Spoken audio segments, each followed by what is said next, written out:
नमस्कार दोस्तों। आजकल पशुओं में एक गंभीर बीमारी आई हुई है जिसका नाम है लंपी स्किन डिजीज। ये लंपी स्किन डिजीज की शुरुआत लगभग 2012 में अफ्रीका से हुई थी और फिर ये अलग अलग देशों में घूमते हुए पाकिस्तान के पंजाब प्रांत से होते हुए हिंदुस्तान में पहुंची। हिंदुस्तान में इसकी एंट्री पाकिस्तान से पंजाब के माध्यम से ही।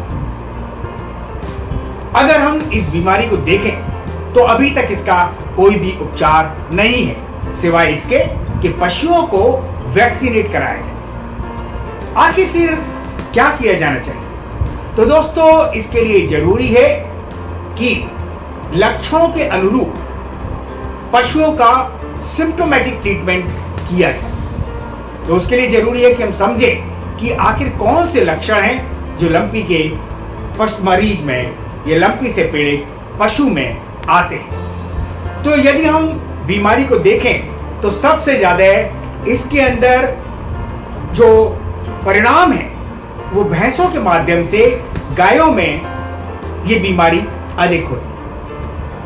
और जब ये बीमारी गायों में होती है तो शुरुआती लक्षण बहुत कम किसानों को पता लग पाते हैं। बुखार आना जो एक आम बात है, इसके साथ साथ नाक से और आंख से सिक्रीशन होना, पानी आना, स्राव होना। अगर उसी दरमियान तक पशु को उपचार नहीं दिया जाए तो गंभीर परिणाम हो सकते हैं। कुछ समय बाद पशु के शरीर पर नोड्स आ जाते हैं, गांठें बन जाती हैं, जिन गांठों का साइज लगभग 2 से 5 सेंटीमीटर के डायमीटर के हिसाब से होता है।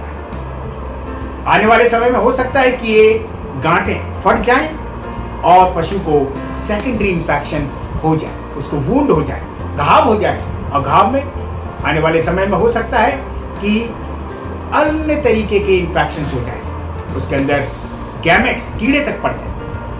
अब जरूरत है कि हम इन परिस्थितियों में पशु को कैसे बचाएं। चूंकि ये एक कंटेमिनेटेड बीमारी है जो पानी, हवा, मक्खी, मच्छर और चिचड़ों के माध्यम से फैलती है। यदि पीड़ित पशु के घाव के ऊपर कोई मक्खी या मच्छर बैठ जाता है, उसको काट लेता है और फिर इस बीमारी को ट्रांसफर करके दूसरे पशु तक पहुंचा देता है तो उसको ये बीमारी हो सकती है। इसलिए बचाव के तौर पर जरूरी है कि पशुओं को अलग अलग रखा जाए।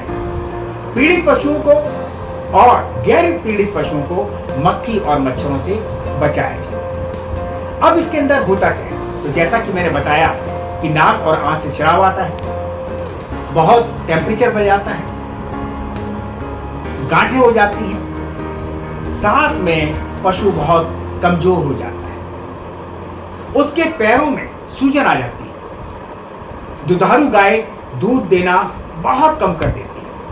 तो अब इन्हीं लक्षणों के हिसाब से अगर हम उसका उपचार करें तो हम पशुओं को गंभीर परिस्थिति से पहुंचने तक बचा सकते हैं। तो सबसे पहले मैं यहां बताना चाहूंगा कि Welcon animal health care private limited ने ऐसे बहुत सारे प्रोडक्ट्स इंट्रोड्यूस किए हैं मार्केट में जिनके माध्यम से हम पशुओं को बचा सकते हैं। तो सबसे पहले बात आती है, क्योंकि ये एक वायरल इंफेक्शन है, जहां पर वायरल हुआ है वहां पर एंटी एलर्जिक या एंटी हिस्टामिन की जरूरत सबसे पहले होती है। उसके लिए वेलकॉन का नियोहिस्टा एक बहुत ही बढ़िया उपचार है जिसके अंदर सीपीएम है, जो सीपीएम पशु को एलर्जिक, राइनाइटिस, अर्टिकेरिया या डर्मेटाइटिस मतलब स्किन की बीमारियों से बचाता है।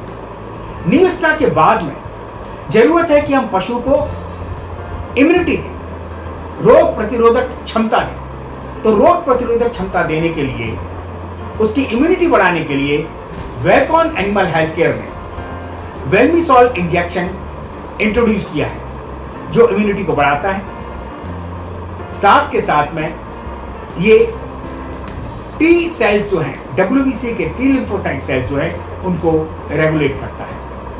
वेल्विसॉल इंजेक्शन के साथ साथ जो बाकी उपचार हैं, क्योंकि पशु को तेज बुखार आया है और उस तेज बुखार को कंट्रोल करने के लिए एक साधारणतः एंटीपायरेटिक को नहीं दिया जा सकता, वो नाकाफी है। तो जरूरत है कि पैरासीटामोल के साथ में किसी और ड्रग को दिया जाए। तो निमेसुराइड और पैरासीटामोल का एक कॉम्बिनेशन है प्रोट्रायो।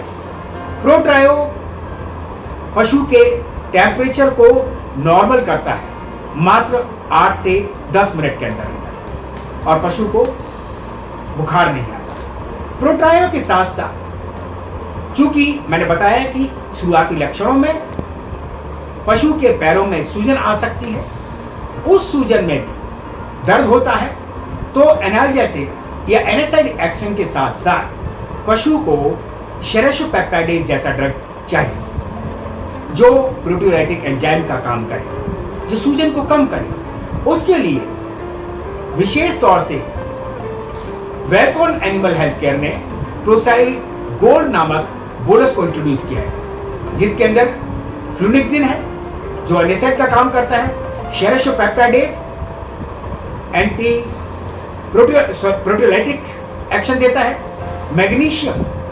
जब भी हम किसी पशु को कोई दर्द निवारक दवाई देते हैं तो उसके नॉर्मल फ्लोरा को डिस्टर्ब होने के कारण, उसको बचाने के कारण हमको कहीं ना कहीं एंटासिड की जरूरत पड़ती है। मैग्नीशियम उसके अंदर के नॉर्मल फ्लोरा को मेंटेन करता है। साथ में सिट्राजिन एंटी एलर्जिक एक्शन देता है जो डर्मेटाइटिस और आर्टिकेरिया में पशु को मदद करता है। प्रोसाइल गोल्ड के साथ साथ चूंकि यदि वूंड फट गया है, उसके अंदर घाव हो गया है, तो आगे उसको सेकेंडरी इन्फेक्शन ना हो, उसके लिए किसी हैवी एंटीबायोटिक की जरूरत होती है। तो जहां पर हैवी एंटीबायोटिक की बात करते हैं वहां पर हम पशुओं को मॉक्सीवेल बोलस, जिसके अंदर मॉक्सीफ्लॉक्सासिन है, साथ में लैक्टिक एसिड बैसिलस दे सकते हैं, जो लंपी स्किन डिजीज में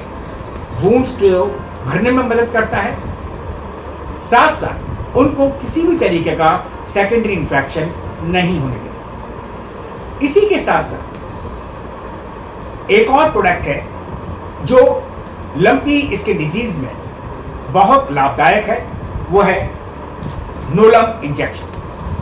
नोलम gives the best result with Welmisol. So Nolam lumpy skin disease में वेल्मिसॉल के साथ दिया जाए तो पशुओं को अच्छे रिजल्ट्स मिलते हैं। तो दोस्तों, अगर हम सिम्प्टोमेटिक ट्रीटमेंट की बात करें तो वेल्मिसॉल के पास, वेलकॉन के पास में एक अच्छा खासा प्रोडक्ट्स का रेंज है, जिनको यदि प्रयोग किया जाए तो हम पशुओं को गंभीर परिणामों तक पहुंचने से रोक सकते हैं। हम सब जानते हैं कि किसी भी किसान के खूंटे पर यदि एक पशु मर जाता है तो दोस्तों उस खूंटे पर दूसरा पशु जल्दी ही आना बहुत मुश्किल होता है। तो क्यों ना हम इस विपदा की घड़ी में पशुओं को सही उपचार दें और किसानों के दर्द पर मलहम लगाएं। उम्मीद करता हूं कि आपको ये वीडियो पसंद आया होगा। आप इसको लाइक, शेयर और सब्सक्राइब जरूर करें। बहुत बहुत धन्यवाद।